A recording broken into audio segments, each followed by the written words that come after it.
Hello, Cougar Nation. Handoff middle. First down. Touchdown. And listen to the Cougar Nation.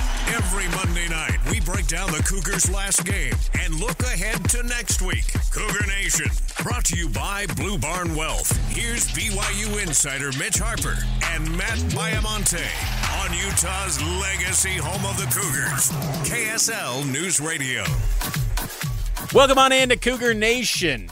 Cougar Nation, Mitch Harper, Matt Baiamonte with you, putting a bow on the 2023 BYU football season. Gosh, it was a tough one in Stillwater on Saturday as BYU falls to Oklahoma State in double overtime, 40-34. But beyond that, there's now coaching changes, staff being removed. We got a whole lot to unpack, and we're taking your phone calls, 801-575-8255. So much to get to over the next hour, Matt. Let's get it started with what we do to start this show every single week. Cougar Nation takeaways. Mitch and Matt analyze BYU's last week of play and what it means for the next week.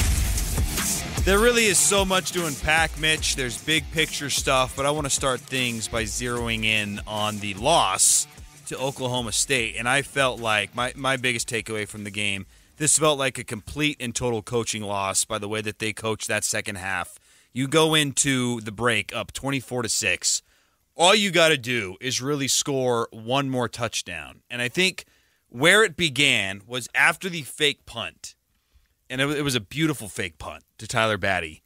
I didn't feel like there was urgency in that moment to put another one on the board. You had all the momentum right then and there. Go up 28-6 into the half. Then you get the football, and if you add even a field goal at that point, the game is over. But we have heard this so many times the past couple years from the BYU coaches, it makes me vomit, honestly. We win football games by taking care of the football. I get it. You don't want to be reckless with the football. But I feel like there's a stark contrast between taking care of the football and just being downright conservative. In that second half, they were outgained 3-1. They barely got over 100 yards, and if they didn't have that final drive where they moved more than half the field, they would have been under 100 yards for the whole second half. It was just run, dink and dunk, jet sweep, little screen here, don't do anything there, be conservative. And that's why they lost the football game. And I feel for the players because the players laid it on the line. They cared, and I loved that.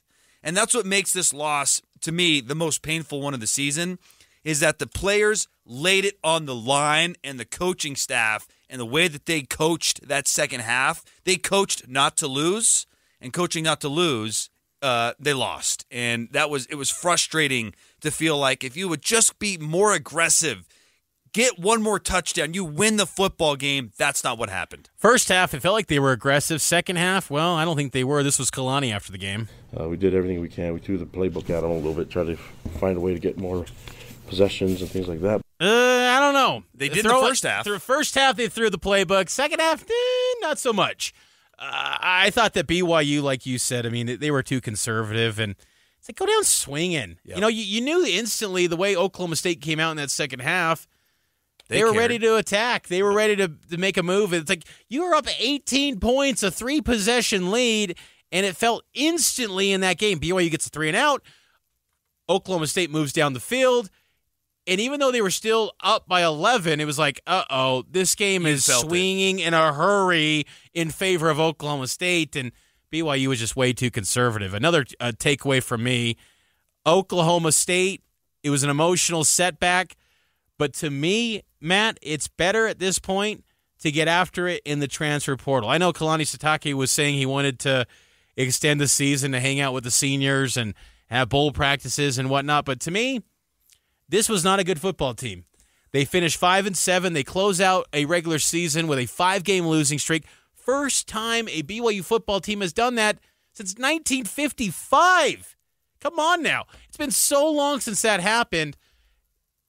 It was just done. There was no need to get extra bowl practices. It's time to go into that transfer portal and retool this roster, retain some of the key players that you want to keep. But it's just, to me, it's better to move on, and that's why, going away from or having the season wrap up, that's why we saw changes today with the coaching staff as BYU moved on from Steve Clark and Darryl Funk along the offensive line. That was another takeaway. It was just clear in that football game that change had to be made. And the obvious one was Darryl Funk. The offensive line regressed. And look, there was too much talent on that offensive line to be as poor as they were. You've got a guy who's going to be selected in the NFL draft. I don't think he's a first-round guy anymore. But No. Kingsley's probably a day 2 guy, second or third round pick. That's great for him, and that's great for BYU. Connor Pay, what they did to Connor Pay should be a crime, for heaven's sakes. That dude is a center. And when BYU ran the ball the best this season, he was the center. Him getting yanked around, that made no sense. It had to happen. The Steve Clark one to me is a little painful. I get it. The tight end production was not there. I thought he was a good recruiter. He was great with the media. And, hey, stuff happens. I get it. But I thought that maybe there was enough there to see what he could do one more year. But it is what it is. When you go 5-7 and you have a chance, they had multiple chances to go to a bowl game and have a quote-unquote winning season, and you don't do so, change has to happen. That's what comes with the territory of Power 5 football. There was a real argument to be made that the whole offensive staff should have been canned. Yeah. Just let go, honestly. Because you make these changes with Funk, Kalani was taking indirect shots in a way to Funk for weeks, saying the offensive line whiffed at West Virginia. And the film didn't lie. It was whiffs. Yep. Like we saw it on film. And then Keaton Slovis, we want to keep him safe. Keep him safe? What is this? The gangs? Like, what are we talking about here? Keep him safe? No, yeah, the offensive line won't protect for him because he's not a mobile quarterback, and he's going to be taking shots left and right because this O-line can't protect. It was clear as day that the offensive line needed a change. But I think you're right. With Steve Clark, I think that position group, though, regressed. And I think that, with Isaac Rex, he was the one guy, and it's just a sad way for that to end for Isaac Rex. Horrible. Terrible end for him. And you feel from the emotion that he had walking into the locker room, that was one of the more emotional scenes I have ever witnessed covering this team now this was my 10th football season in the media. That was pretty emotional. Where you're like, it's pulling on your heartstrings a little bit, seeing the emotion because that he had. He's done so much good for BYU throughout his career. But I think that, he was a guy that's dealt with a lot of injuries, never really regained the form that he had in 2020. And after him, who was there? Ray Paulo, Mata Avatase, guys that back in July, folks like ourselves who follow this roster very in-depth were like, who? Yeah. And they were your number 2 and number 3 options. The tight end room was bleak. And but again, that can all funnel back to the OC. I think it does, because you look at Dallin Holker would be a perfect case of put the blame on the OC and not the tight ends coach. If you had him in the mix and you were using the tight ends properly, are we having a different conversation? But you make this change if you've already in your back pocket through backdoor networking and channeling, you've got something better. That's the only explanation, because Clark's solid. Yeah, I think he's and his recruiting 2 4-star guys. That's what I like too. Years. He's a good recruiter, because honestly, when it comes to assistant coaches, I don't need the greatest X's and O's mind. I need a brilliant recruiter, and if you're that, I'm okay to keep you because you're not ultimately calling the plays. Yep. So, and I like that he does have a offensive coordinator background to where he can share his insight and opinions when it comes to creating this game plan and Right. getting ready for game day.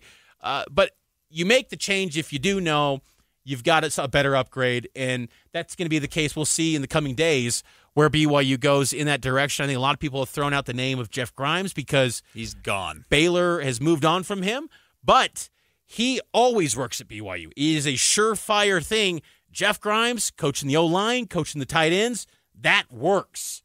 If BYU can get him, you're probably going to have to open up the pocketbooks to do it. I think BYU's got more resources than they put off. That'd be a nice addition for BYU if they could get Jeff Grimes, but you're going to have competition. He's been linked to maybe the UTEP head coaching job. That's his alma mater, so that's why that might be of interest to him. I would advise anyone in the coaching profession to stay away from that UTEP job. I agree, but if you're Jeff Grimes, you can always fall back on knowing an SEC program or somewhere is going to take you Or as an BYU. O-line coach, or BYU as an O-line coach. And I think also, too, with him, see, to me, these changes today, and again, we're taking your phone calls, 801-575-8255. What needs to change for BYU football next season?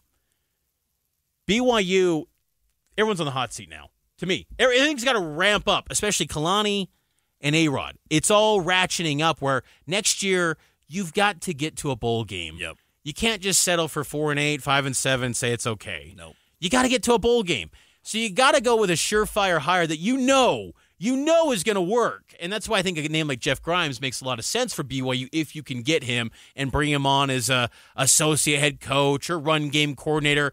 I'd be curious to see how the dynamic would work with him and Roderick if that happened, but that works. I think you need guaranteed this will work with someone when you're hiring on to the staff now. Got to get to a break. Cougar Nation brought to you by Blue Barn Wealth, fee-only fiduciaries who help you live within your meaning. BlueBarnWealth.com, taking your calls on the other side.